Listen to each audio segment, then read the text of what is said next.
Today we're going to practice painting and holding our paintbrushes correctly.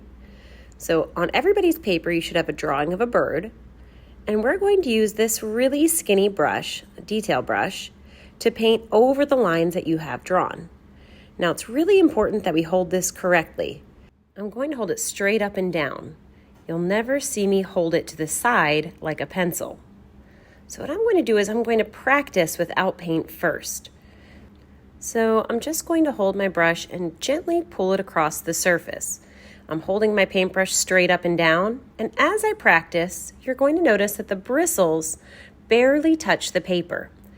You just want it to sort of scoot across the top like this. You never want to press it all the way down. If you do, the bristles spread out and you end up with really wide, fuzzy lines. Now, once we've had a chance to practice using our paintbrush correctly, you can practice on your hands, barely touching the surface, and on your paper too. Then we're actually each going to get a little bit of black paint. And I'm going to dip it in so that the paint is just on the bristles, and then holding my paintbrush carefully, straight up and down, I'm going to practice applying paint right over top of those lines. Really slowly, taking my time, and barely touching that paper.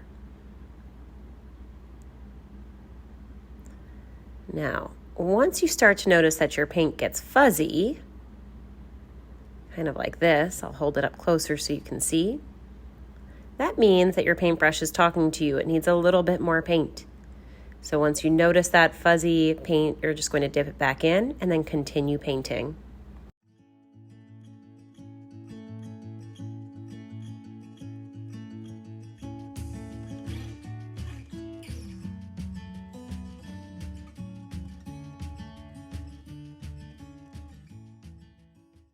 Now once you're finished, we're going to set it aside to dry.